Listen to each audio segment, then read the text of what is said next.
What's up, world? It's your boy, the Beerded Brother.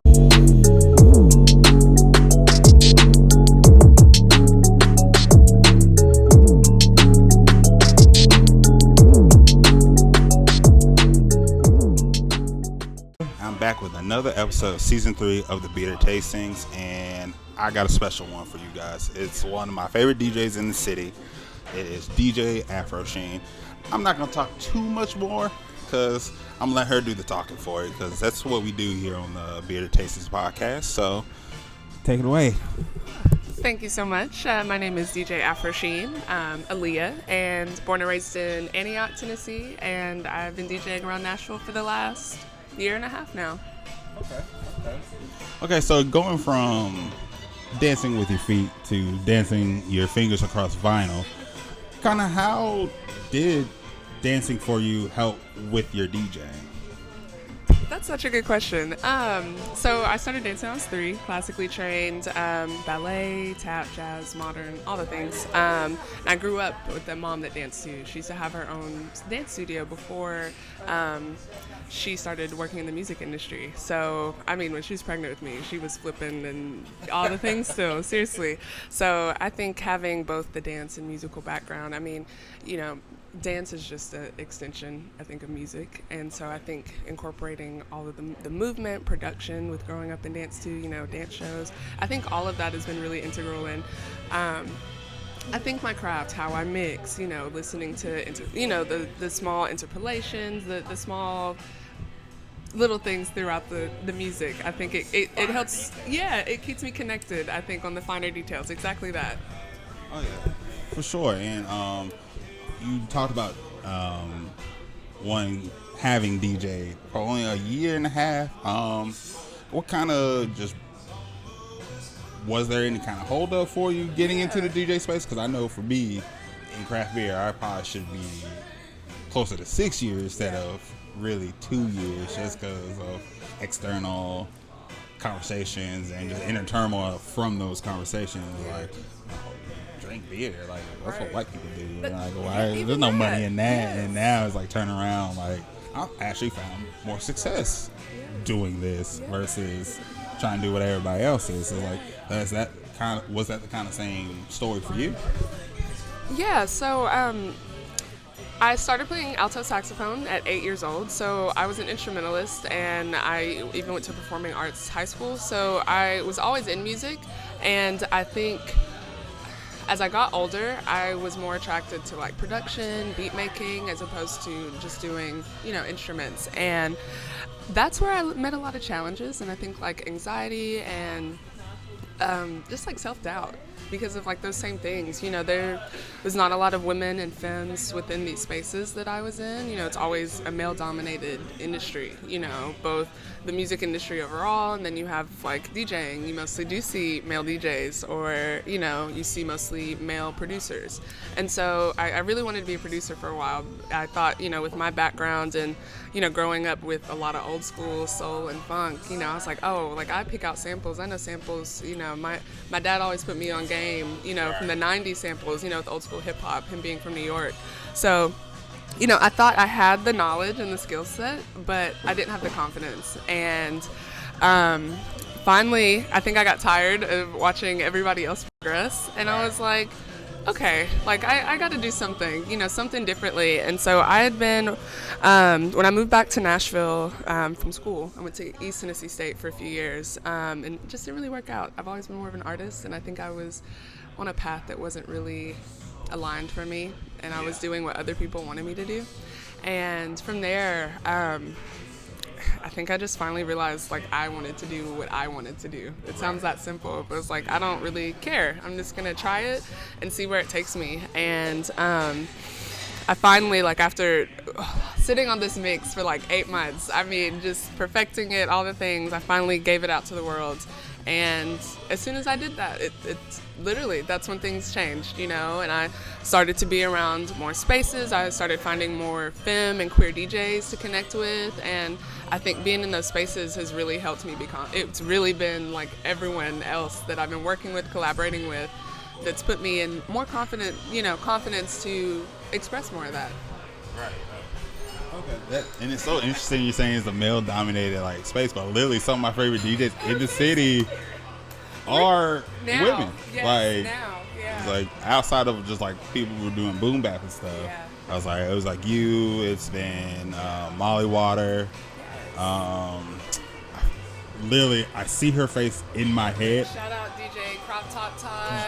We Yes. got True Star. We Yes. got Deer, Dame Luz. I mean, we are running the scene, but it seems like this influx of attention on us finally, because some of those DJs I mentioned have been around for A hot years minute, now. yeah, They're like- my inspirations. Like Todd. Todd is the hottest DJ. Yeah. Oh, yeah. Has been for a while. So Yeah, it's like I met her through Telefriend. Shout out Ivan. Yes, That's the homie right yes. there. And I did see that like on you right up, you do have this like group of Latin femme DJs. Yeah. Outside of that, what else does it take for y'all? Y'all are really running the game, but like people probably still will put Nashville's DJ scene on a male's shoulders. How do you get that underground notoriety to be a little more mainstream, or do you even want the mainstream appeal? That is a really good question, and thank you for bringing up Damelo. Yes, I'm in a. No, it's okay. It means give it to me in Spanish, Damelo. We are a group of Black and Brown and Indigenous, queer, non-binary, and femme presenting DJs, and it's been really interesting. I think navigating all the nuances within just being Black or Brown or queer or femme, all of those things. I think in that Yeah, and so I think, like, I'm trying to be careful with my words, because we do, even now, it's like you say, we're running the game. We really have been putting in work, but I think we are still constantly met behind the scenes with, difficulties of all kinds, whether that be from, venues or, our male counterparts, and I think we're really challenging folks to, see how they operate and like who they're catering for, and whether are we tokenizing, are we excluding, are we purposely excluding, is that a subconscious thing, or is it, an overt thing? So I think we're really challenging the norms and the standards right now, and that's kind of lit a fire up some people's ass, Yeah.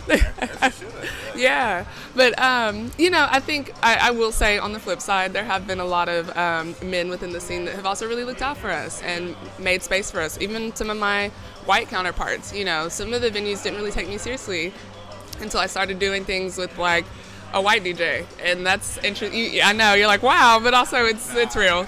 I got the same vibe like here. Yeah, this is real. This industry as well.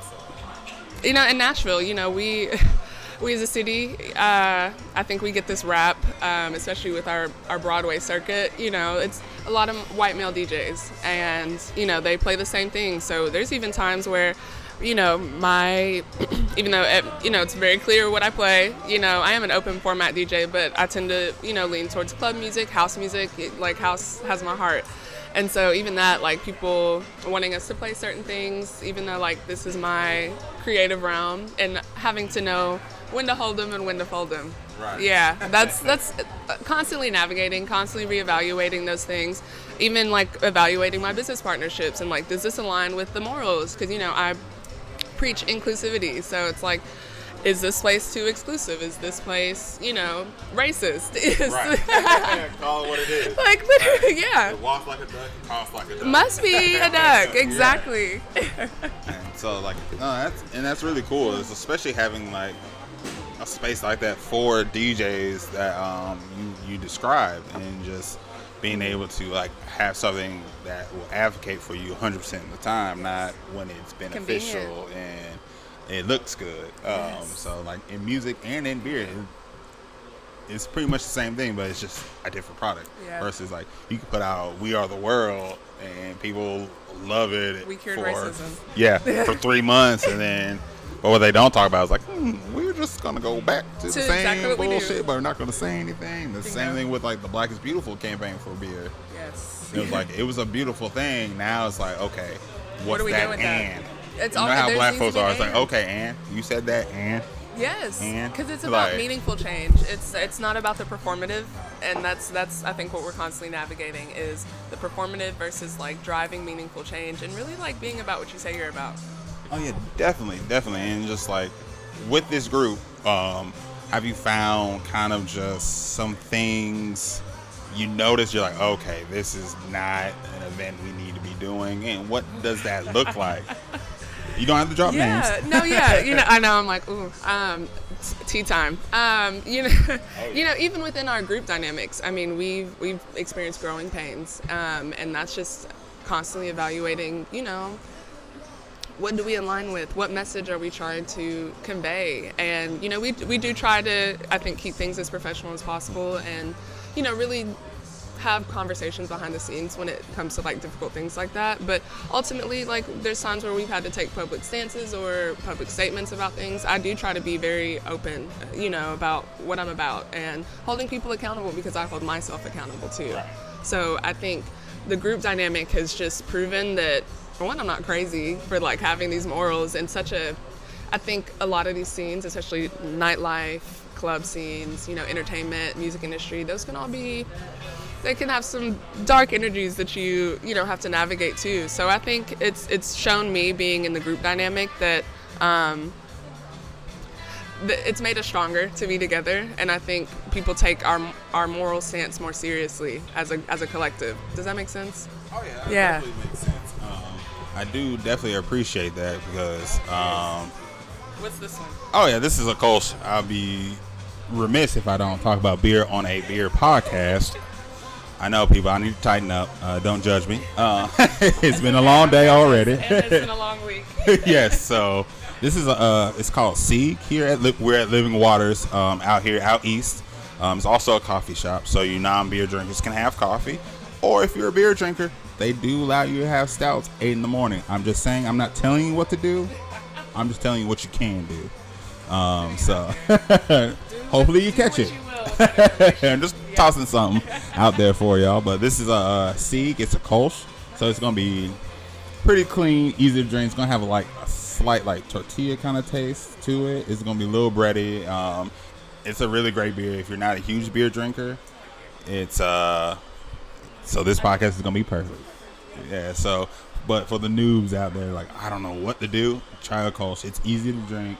It's basically one of the lighter beers you see on those mass-produced commercials, but they actually put effort in this beer, and so it's actually kind of good. Not watered down at all. Cheers. Love that. But yeah, it's perfect for a lazy Sunday morning, starting like you doing some work and things like that, and like kind of just speaking of just like easy and doing some work. Like, I've always curious, because I grew up around music as well, but I didn't stay music. Played alto saxophone, so we're connected there in middle school. I love that. And I have a cut. Instrument. Right, I try to tell people that. The only close one is trumpet. I love a good trumpet player. Yes, Right. same. I love a really good trumpet player. Same. Like, all right. But growing up around music, I had an uncle that's been who just passed earlier this year. Been playing in Hilton Head for 30, 40 years at the Jazz Corner and things like that. His son Kebby, who plays saxophone after him. I love that. He played with Outkast. He's played with Tedeschi Trucks Band, Janelle Monáe, all this thing. So I grew up around music, and one thing I always hear in music, I can always hear a story. Like, even though I'm not sure what the story is, I can hear it in the beats. I can hear it in the interpolations. I can hear it in the samples. I can hear it in your words and things like that.